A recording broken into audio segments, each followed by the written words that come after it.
Siapa bilang poligami wajib? Tidak ada. Ya, sunnah pun mohon maaf bukan ya.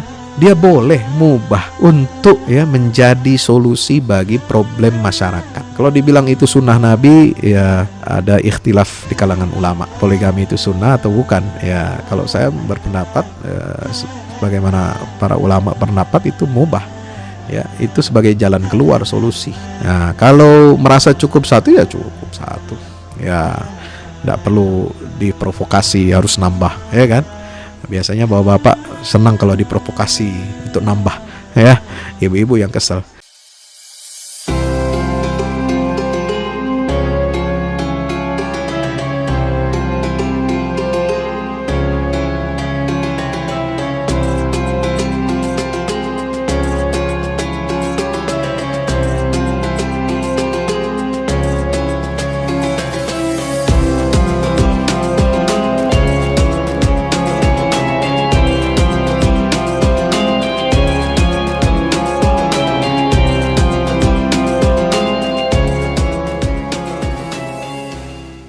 Di sini ada dua pertanyaan, Ustadz. Mungkin barangkali bisa dijelaskan dengan singkat saja, Ustadz. Yang pertama, karena mungkin mendengarkan tadi penjelasan dari Ustadz juga bahwa Nabi Ibrahim itu menikah dengan dua istri, Ustadz. Ya, setelah menikah dengan Sarah, kemudian menikah dengan Siti Hajar. Jadi pertanyaan pertama dari jamaah kita, mengapa Allah mengizinkan adanya poligami? Terus yang kedua adalah mengapa orang-orang yang sangat mudah mengakses perguruan tinggi, justru mereka yang tinggi ilmunya, malah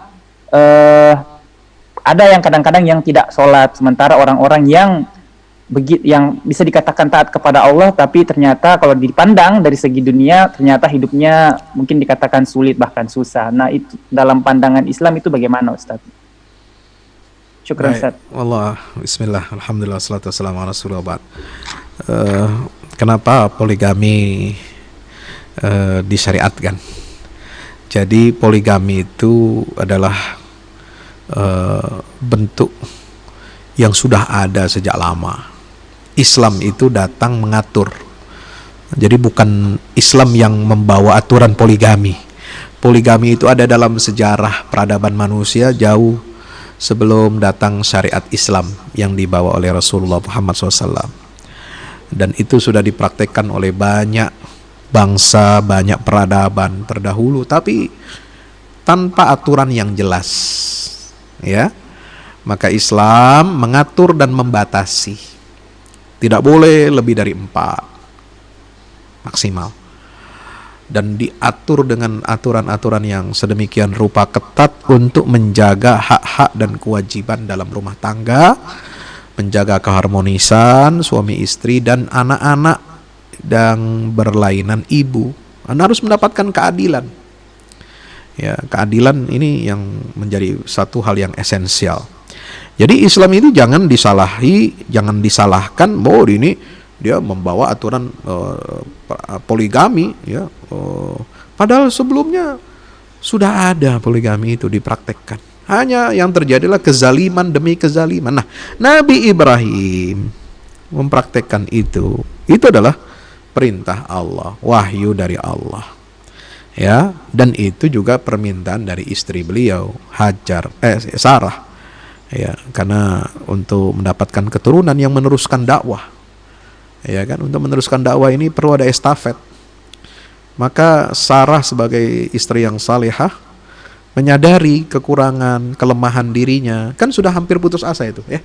Dalam surat Hud itu kan diceritakan. Ketika datang malaikat itu, ya. Inna nubashiruka bi ghulamin alim. Qala la taujal inna nubashiruka bi ghulamin alim. Fadhahikat fabasyarnaha bi Ishaq wa min wara Ishaq Yaqub. Ya, subhanallah. Itu Sarah ini menyadari bahwa dia sudah putus asa, tidak mungkin bisa melahirkan keturunan bagi Ibrahim. Sementara Ibrahim ini perlu pelanjut estafet, maka dia minta supaya suaminya untuk menikahi seorang budak hamba sahaya yang dihadiahkan dari Raja Mesir, ya, yaitu Hajar.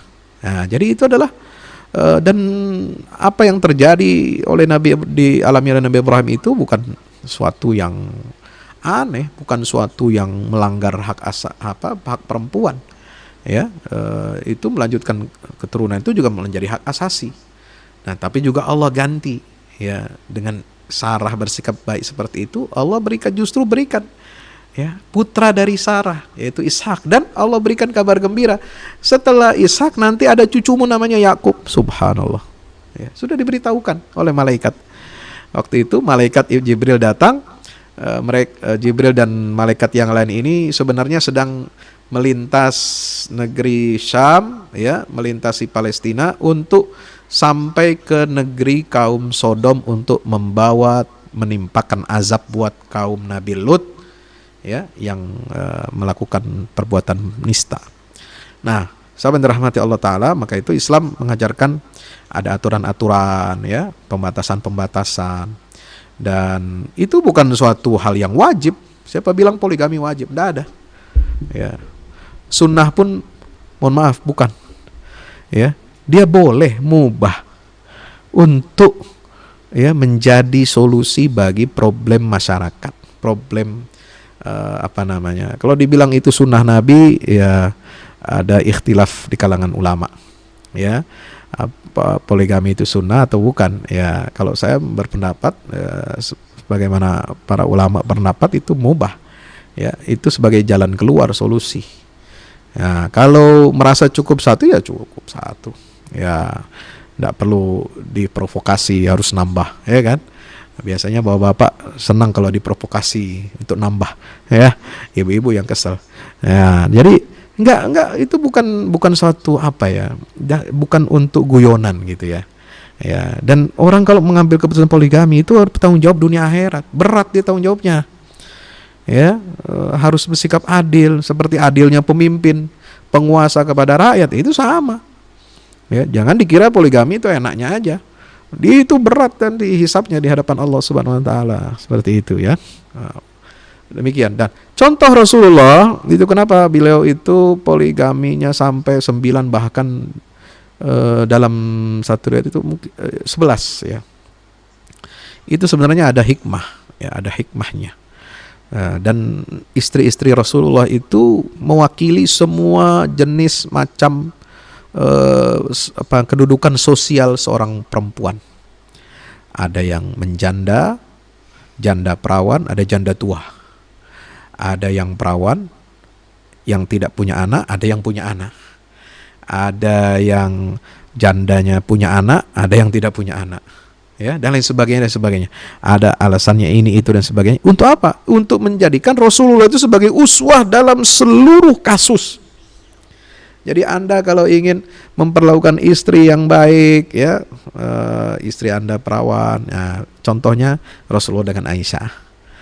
Kalau Anda ingin dapat, ketika Anda dapat rezeki jodohnya itu janda muda, nah, itu contoh seperti Rasulullah memperlakukan Hafsah misalnya, memperlakukan Zainab binti Jahash misalnya. Itu semua jadi contoh tauladan kita, ya.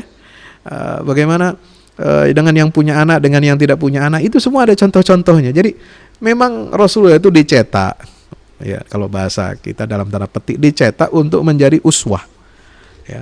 Semua perilaku kehidupan Rasulullah dalam urusan rumah tangganya. Sebab kalau nggak ada fakta kenyataannya, realnya di lapangan, itu tidak bisa dijadikan contoh.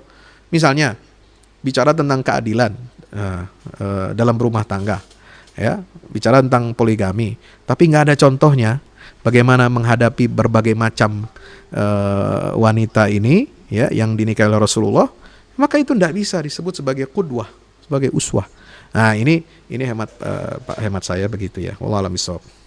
Kemudian yang terakhir, bagaimana orang itu belajar tinggi-tinggi, kemudian juga tidak mengerjakan praktek beragama yang baik. Nah, itu kembali terpulang kepada hidayah dari Allah. Ya, hidayah itu mahal, tapi juga harus diusahakan, dicari, diupayakan, dan dipertahankan. Kita lahir ini, ya, sebagai muslim karena Islam kita warisan dari orang tua. Sebenarnya bukan warisan dari orang tua, karena kita sejak awal itu sudah diambil sumpahnya oleh Allah, Sebagaimana surat Al-A'raf ayat 172, ya kan? Alastu birabbikum qalu bala. Kita semua disambil sumpahnya oleh Allah. Maka kita lahir sebagai muslim. Saya tidak setuju kalau dikatakan bahwa kita ini Islam, lahir muslim itu karena warisan. Ya, turunan orang tua, enggak. Kita semua sebelum lahir sudah jadi orang Islam. Orang tua kita yang agamanya Islam, karena dia dulu lahir dari rahim orang Islam dan orang tuanya mendidik orang tua kita mempertahankan fitrah Islamnya, maka seperti itu kita juga.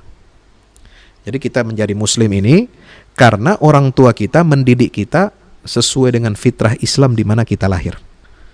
Nah, itu yang benar. Jangan bilang kita ini Islam warisan dari orang tua. Enggak ada Islam warisan. Itu Islam fitrah ditanamkan dari Allah Subhanahu wa taala. Ya, sudah given dari Allah.